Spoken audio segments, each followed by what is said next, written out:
All right, welcome to members of the community, members of the public, invited guests, and to the London Police Services Board. I'm excited to call the meeting to order. I wanted to make a couple of updates as the chair. The first is a warm welcome to Councillor Maureen Cassidy, who is joining us for her first full LPSB meeting. Welcome, Councillor Cassidy.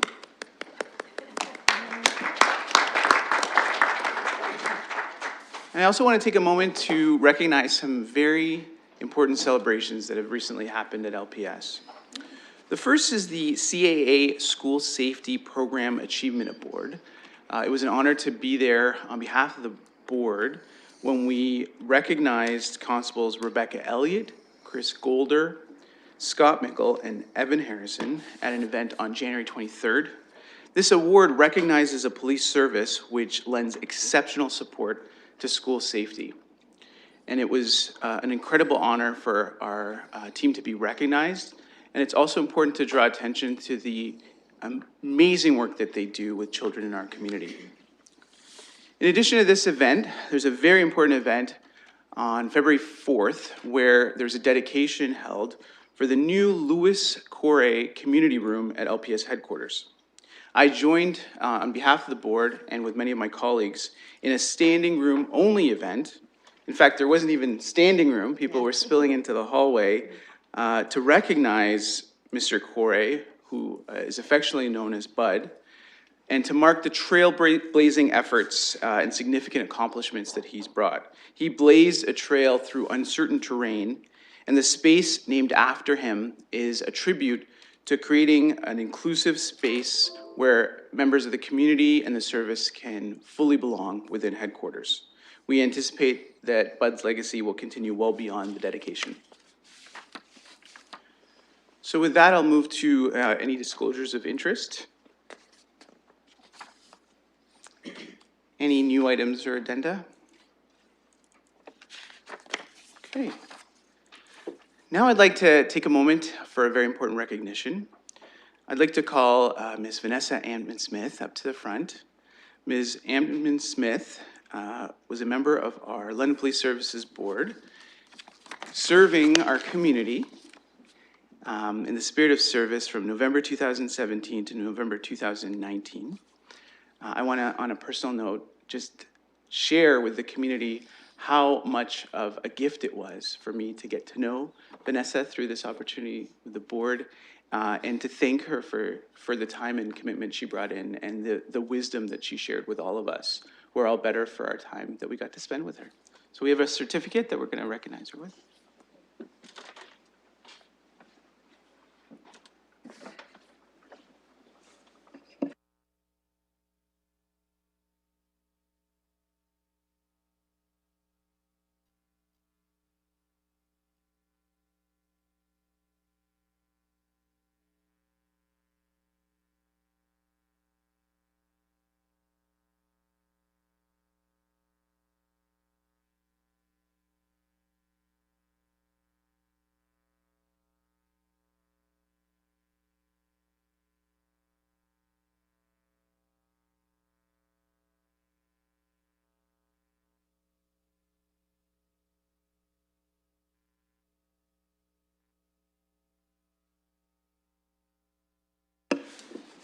Another very important recognition. I'm going to turn the floor over to Chief Williams to introduce this honor. Thank you, Chair. I'd like to call Staff Sergeant Trevor Poole forward. Staff Sergeant Poole is a 23-year member of the London Police Service, currently assigned to the Operational Support Section of the Uniform Division. Over his 23-year career, he has worked in a variety of areas throughout the service, including the Criminal Investigation Division and a number of postings within the Uniform Division. For 21 years, he has been a key member of the London Police Colour Guard, so many of you will know Trevor as he attends most public ceremonies and events on behalf of the service.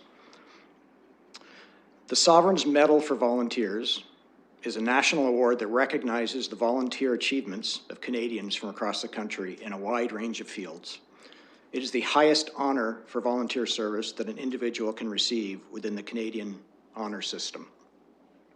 Over the course of his policing career, Staff Sergeant Poole has volunteered literally thousands of hours helping others, supporting young people, and supporting the community. This includes a wide array of events and activities, including the Cops for Cancer fundraiser, Special Olympics Torch Run, the Memorial Boys and Girls Club, Tim Hortons Camp Day, Walk a Mile in Horseshoes, 2 Sunshine Dream Lifts to Disney World, and the list goes on. Staff Sergeant Poole has donated his personal time to many opportunities which have had a direct impact on young children's lives. For 4 years, Staff Sergeant Poole volunteered his time with the Rookie League baseball program as a coach, providing kids from London Community Housing opportunities to play organized baseball and enjoy positive interactions with police officers. As mentioned, Staff Sergeant Poole has given over 21 years to the London Police Colour Guard, donating thousands of hours, including 5 years as the Colour Guard commander. This has included organizing and representing the London Police Service at both the provincial and national annual police memorial ceremonies in Toronto and Ottawa, as well as the City of London Remembrance Day ceremony. Staff Sergeant Poole has been heavily involved in the Special Olympics Canada Summer Games and the MS Bike Ride. One of his largest donations of time has been to the London Aquatic Club, where he assists with officiating swim meets and various other roles. As if all of this is not enough, in his spare time, Staff Sergeant Poole has served his country as a primary reservist in the Canadian military for 13 years. At the London Police Service, we place a high value on and promote volunteerism among our members. In that sense, Staff Sergeant Poole is not only a leader, but a role model and a truly exceptional individual. The Sovereign's Medal is a Canadian decoration intended to honor volunteers who have made a significant and sustained unpaid contribution to the community. Nominations are considered by an independent committee under the direction of the Governor-General of Canada, and who have recommended this decoration. Trevor is joined today by his wife, Cami, who is also an LPS member. Unfortunately, their 2 daughters, Emily and Erin, could not be here today. Probably out volunteering or parking cars for. I'm honored today to present Staff Sergeant Poole with the Sovereign's Medal for Volunteers.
Hearty congratulations on behalf of the board to Staff Sergeant Poole. Congratulations. Congratulations on your work for being a role model for others in our community. We have another special recognition, and I'll turn the floor over to Chief Williams.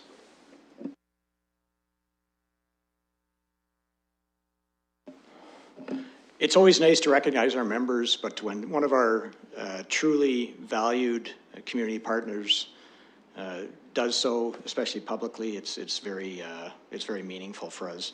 So I'd like to ask the Executive Director of London Abused Women's Centre, Megan Walker, and I believe you have some colleagues with you, to come forward and I'll let you take it from here in terms of recognizing one of our officers. Thank you so much. I would like to ask if Detective Constable Chris Adamovich could come forward. 10 years ago, the London Abused Women's Centre established an award to be given out to those in our community who went beyond what we felt were our very high expectations. And since that, in the 10 years, it's been awarded only 3 times. Today, we would like to award Detective Constable Chris Adamovich with this award because of his incredible service that he provided to this community when our agency was under siege. We received a bomb threat 2 years ago, and it was not just a threat against an individual or against our agency. It was a bomb threat intended to harm those who provide service to women across the country, as well as those women who we serve and our greater communities. To say we were terrified was an understatement. We had to close our office that day, and 25 women who had appointments were not able to access service, as well as those women who regularly would have attended for our drop-in program. For us, that's very alarming because we know that the service we provide keeps women safe and can save their lives and the lives of their children. Detective Constable Adamovich arrived at our office after the 911 call was placed and immediately started his investigation. He was able to record from the police station the voicemail message, retrieve the number. He then went to Bell Canada and asked where that call had been placed from. He found out where it had been placed from and went to that location and discovered there was a small variety store with camera. He looked at all of the video. There was no way to take that video off, so he filmed all of the video with the offender making the phone call onto his own cell phone. He later had a little bit of a description of the car, but not the full license plate, and he went to Motor Vehicle Division and was able to track down through his investigative skills, which I'm not sure how this ever actually happened, but it was able to track down the actual license plate number, make, and model of that vehicle, and able to arrest and charge an individual in our community with uttering threats intended to harm and mischief. It was a long 2 years waiting to get to the end of this, but finally we have ended. Well, sort of, but the individual was convicted and sentenced to 36 months of probation with a suspended sentence, which he breached and is now being held out at EMDC. During the trial, Detective Constable Adamovich had to testify, and it was a really grueling process. And it was 2 days because the individual was self-represented, so it was a very lengthy trial. He waited the entire first day, I think it was the whole first day, outside of the courtroom waiting to come in. The next day he was put on the stand, and that was not an easy job for you to have to defend all of the actions you had taken. What you did for us was incredible as an organization. You gave us such hope that we could continue to remain in this community safely. And you gave us such hope that the women who come into our agency would be able to come in safely. And you are a star in our eyes and very deserving of so much more than we could ever give you. But today we want to honor you with this award. And first, I'd like to introduce Jennifer Dunn, who made the original 911 call, to outline a little bit about the impact your work has had on her. I don't have much more to say than Megan has already said, but I want you to know that you have impacted my life significantly by showing myself that we are safe in the community of London because of people like you and people that work in the police department. And not only me, but for the women that we serve as well. So thank you so much. So with all our heart and all our appreciation, we would like to offer you this award for your outstanding service resulting in justice for Locke and the women we serve.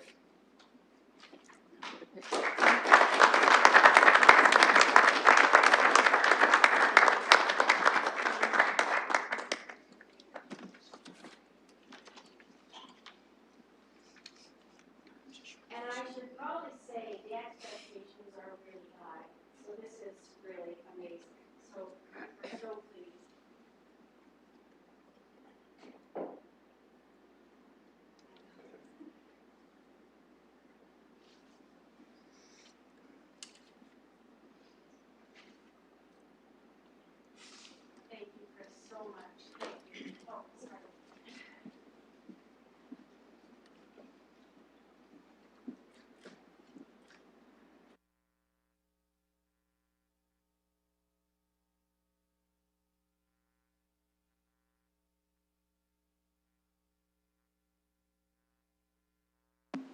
Just on behalf of the administration, I know when Megan called me about this about 4 or 5 weeks ago, I was aware that this occurrence had occurred, as occurrences do, a couple of years ago, but I wasn't familiar with the details, so I actually went back and read the report, and, you know, without any exaggeration, stellar police work, set the bar.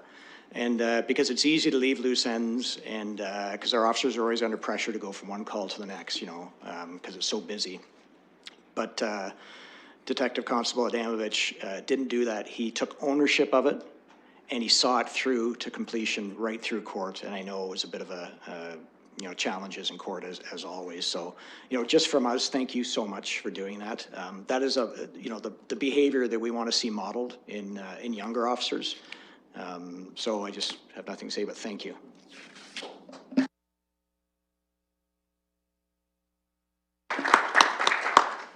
And I would add my congratulations to Detective Constable on behalf of the board. We're going to move along to the next item. We have some guests here as part of a delegation from Ross Towing. So I would like to welcome Mr. David Ross, President of Ross Towing and Transportation Services Incorporated, and Chris Ross, Vice President of Ross Towing and Transportation Services Incorporated. Mr. Ross, I believe we've acquainted you with our delegation policy in terms of timing and such. We'll keep it short, but right. I'm always open for questions. It's thank kind you. of, probably to you folks, it's kind of a boring item about the towing industry, which seems to be going through quite a kerfuffle right now in the City of London and what is coming to the City of London. Accident chasing is not a good thing in anybody's city, but we're experiencing quite a bit of it here. And there's problems that come with chasing, which we've addressed in the past. Incident management and consumer protection is where I'm headed.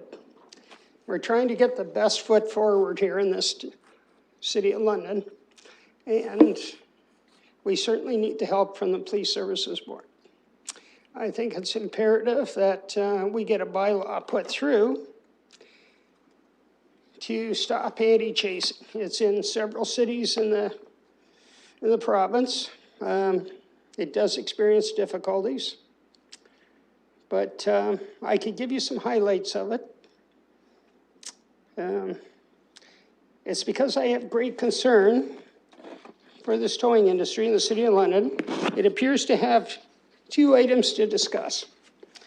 One, our police contract with the city for doing accident impounds, which entails compounds, inside forensic bays, impounds for vehicles.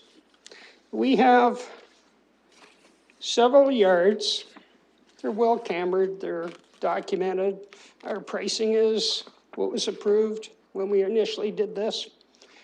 And it's on the internet, it's in our trucks, it's posted on our walls.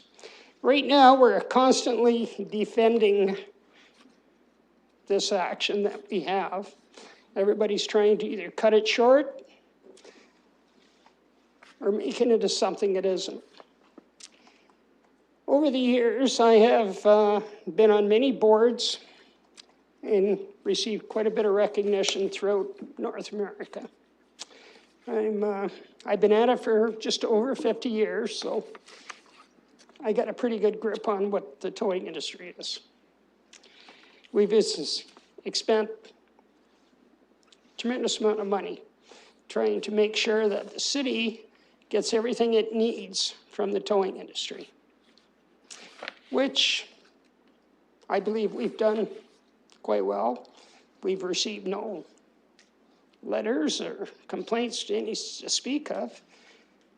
But the City of London and Police Services Board is taking the first step in controlling the towing industry, accident and other vehicles related to offenses by issuing a tender. This tender was first issued to the City of London in June of 14 and met the City of London contract.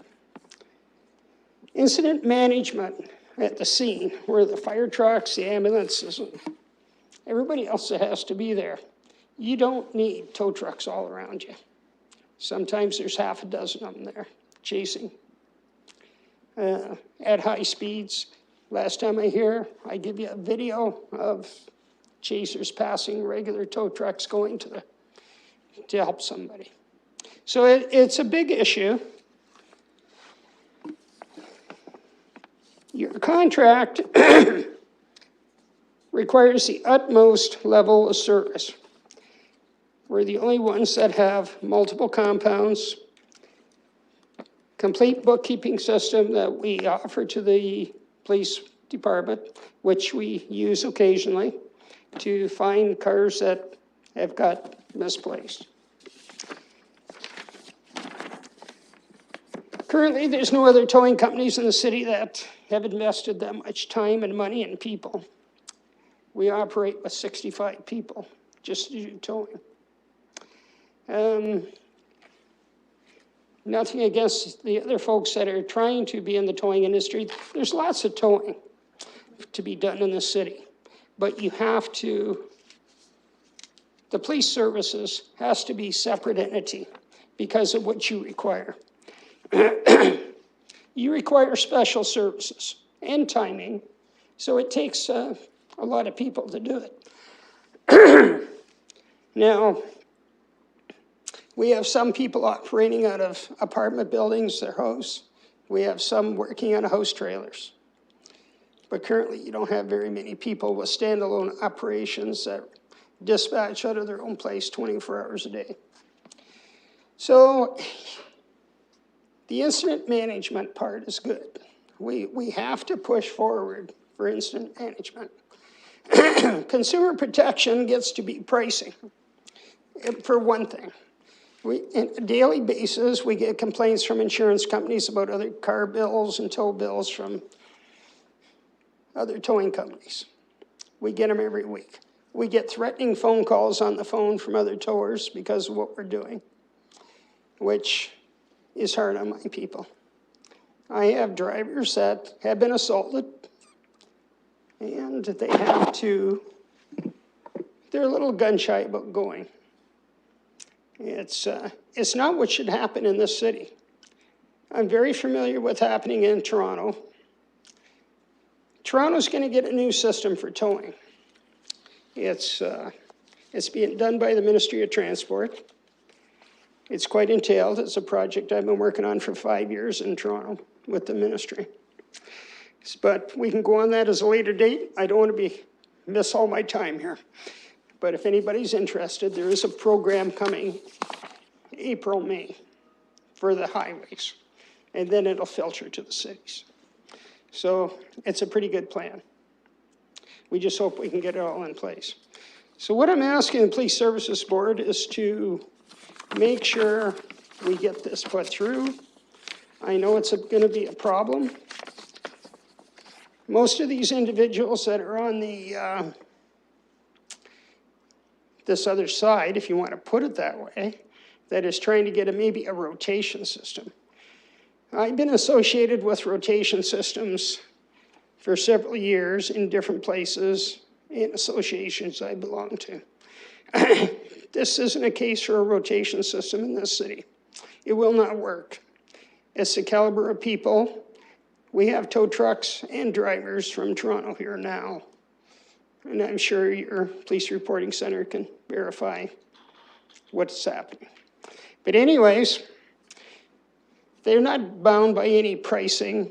We see bills $2,000 to $3,000 now for an in-city call. And the insurance companies are having a terrible time with it, which I do understand. Just to note that you have 2 minutes. Well, I'll cut it right there, and if you got any questions, I'd be happy to answer it. Thank you for your presentation. The comment was that you still have 2 minutes if you wish to utilize Okay, them. that's fine. I think with the strong leadership of the city police, which we have the initial contract with, our original contract was with the Police Services Board. In some cities, the Police Services Board have actually initiated anti-chasing. It didn't go to City Council, it didn't go to City Hall. It went to the Police Services Board, and they put it through. But the consumer here needs to be protected. And the incident management at the scene of an accident, we got to know where the cars go. You have to look after the whole package. And I do think it's part of what the police department was out there for. And they do a good job. But their hands are tied right now without having access to this anti-chasing. I want to thank you very much. And if anybody has any questions on anything what I said, I'd be happy to elaborate at another time for them. Thank you so much for your presentation. Are there any questions for specific clarifications for Mr. Ross from the board? Okay.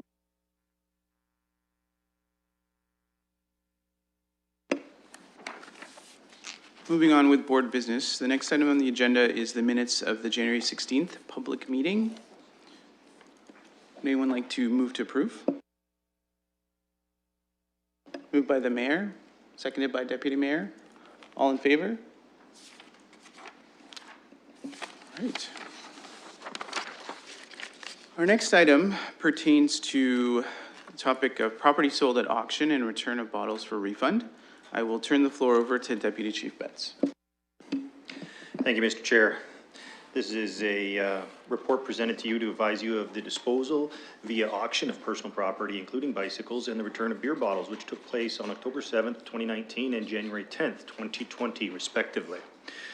This property was disposed of in accordance with Section 132 of the Police Services Act. I'll also be reporting on the disposition of found and seized money, which has been disposed of in accordance with Section 133 of the Police Services Act, which states that if 3 months have elapsed after the date that money came into the possession of the police force and the owner has not claimed it, the board may use it for a purpose that it considers in public interest.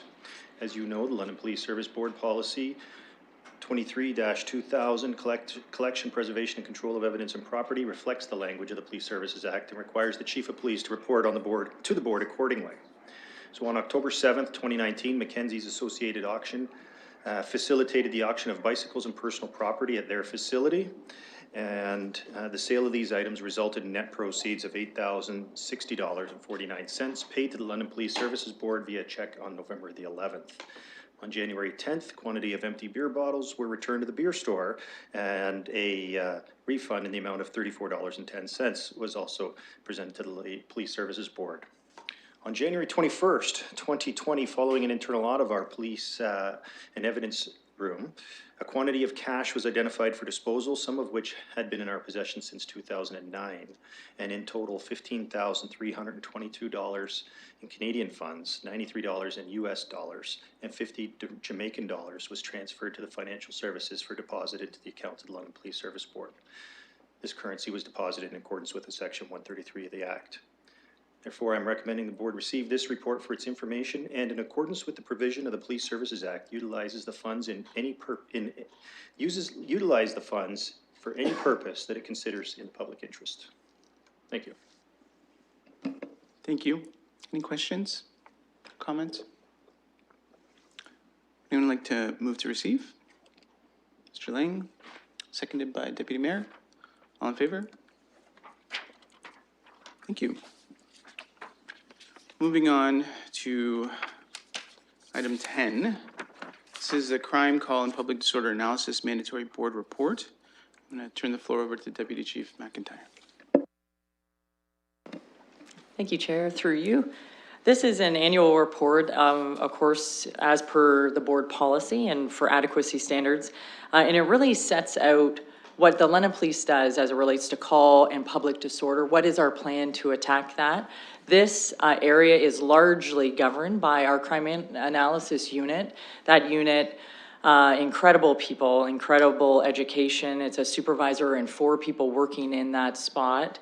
And really, at the end of the day, they're about identifying patterns. This is the data piece, and as we modernize everything we do, knowing that we can't attack the same problem the same way and expect a different result. So how do we switch what we're doing? How do we switch that lens? And it is largely from these people here. So it's about identifying not only patterns and trend and providing support to all areas of the organization in effort to move forward with this plan, but it is that tactical and strategic approach to prevent disrupt and eliminate crime. That is the focus. So we are so used to in policing, and you'll hear us speak all the time about a reactive model. And of course, those days need to end. And it is about detection, it's about prevention, and then how do we step forward and modernize what we do to drive efficiencies, but also drive service excellence. So for you, through you, Chair, my recommendation that the board receive this report.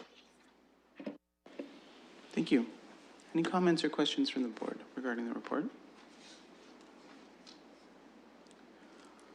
Well, on behalf of the board, I want to thank you for the report. It reflects something that we all are welcoming, which is a much more focused and strategic approach, not only to policing, but in terms of evaluation and metrics. It's great to hear about initiatives that are about being proactive and thoughtful, and the report that you shared reflects that. So thank you for that. Any other comments? Other than that, a motion to receive. Councillor Cassidy, seconded by the mayor. All in favor? All right, carried. Moving right along to item 11. This is the sexual assault investigation report. A note to the public that this is the first report of its kind since the board revised the sexual assault investigation policy in 2019. I'll turn the floor over to Deputy Chief McIntyre.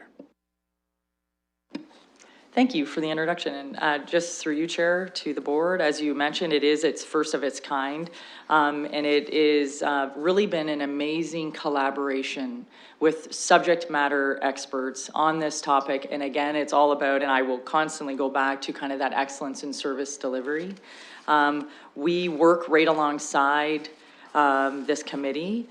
We have a liaison associated and really attached to the committee itself. And the whole purpose is really looking at their review and what came out of that review.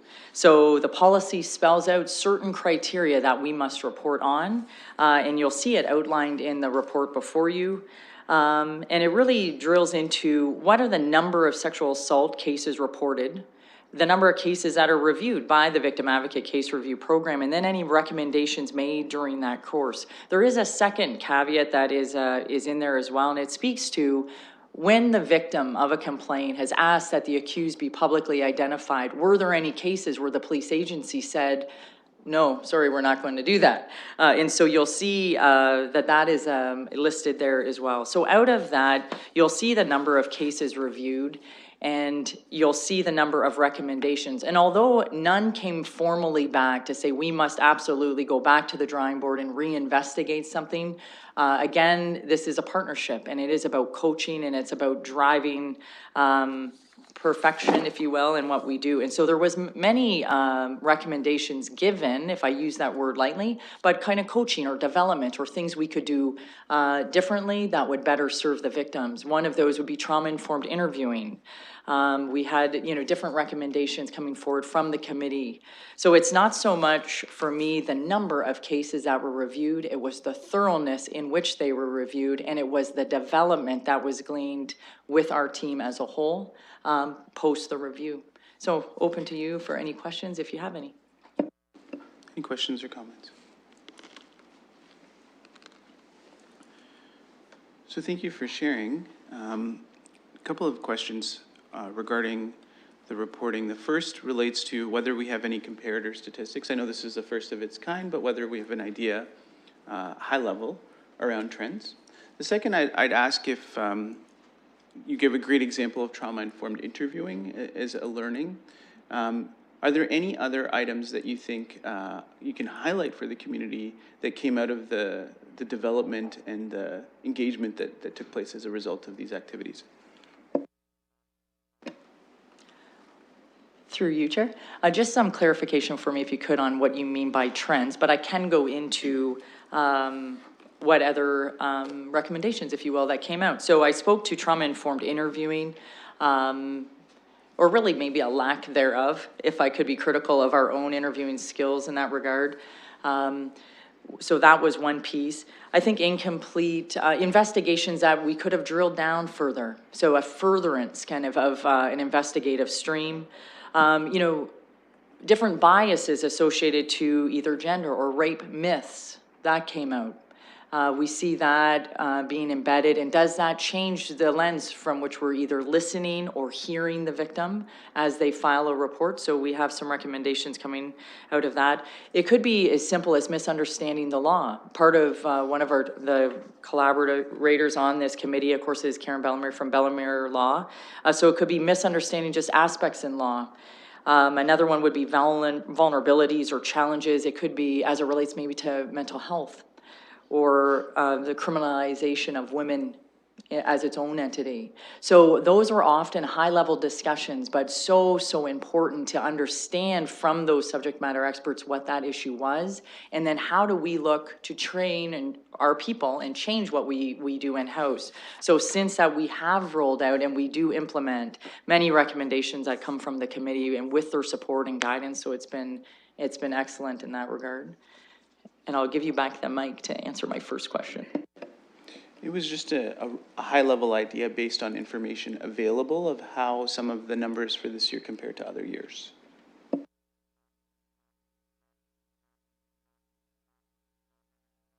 Do you mean in terms of like the number of investigations that we're seeing, or? I think, and as the chief is kind of whispering here in my ear, generally I think it's up. And I think not only, does that mean crime is up though?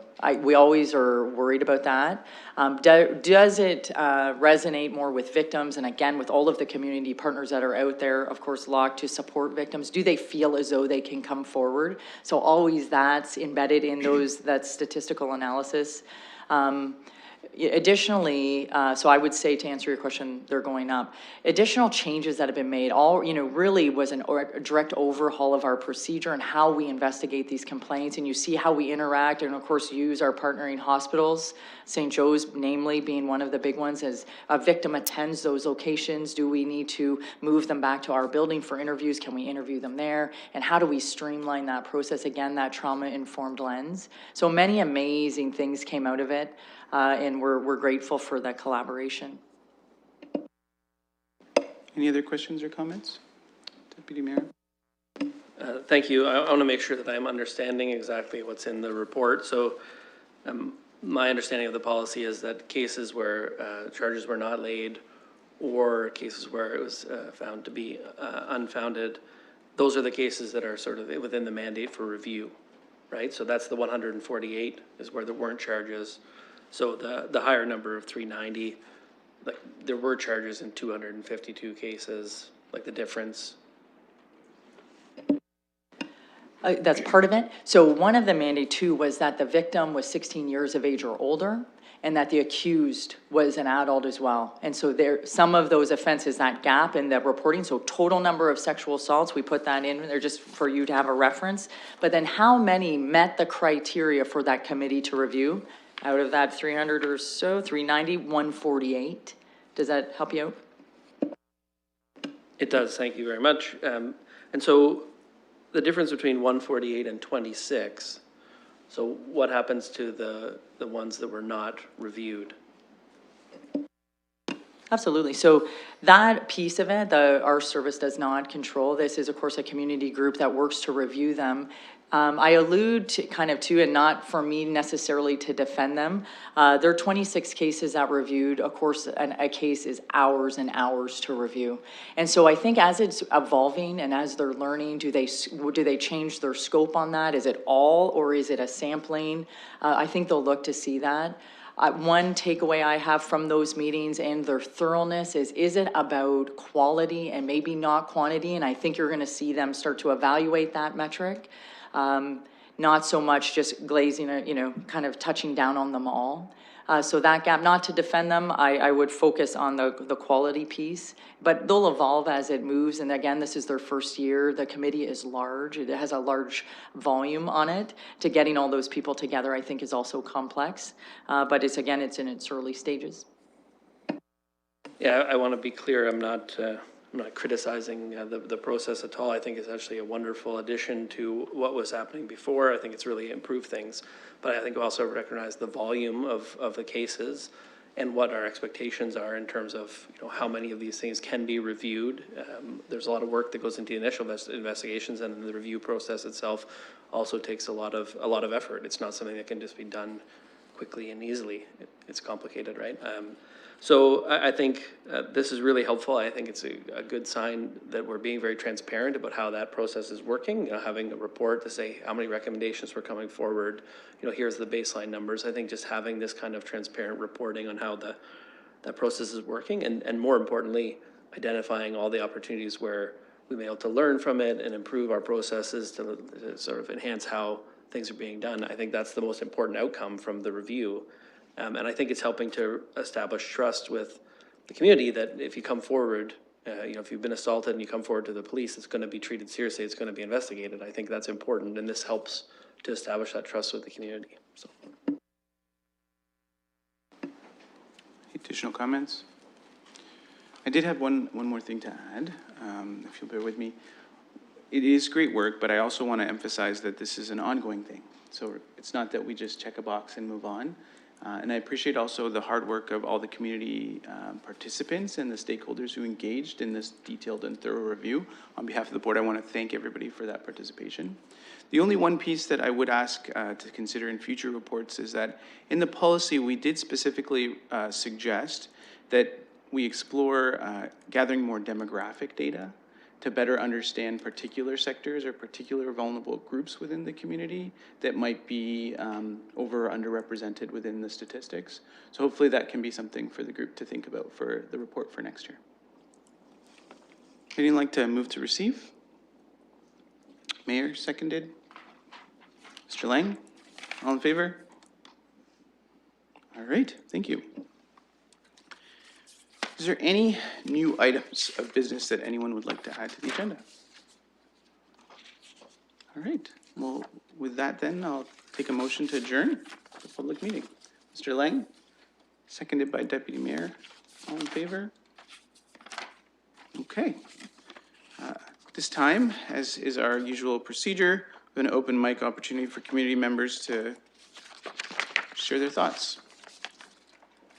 Going once. Going twice. Thank you, everyone. Stay warm out there.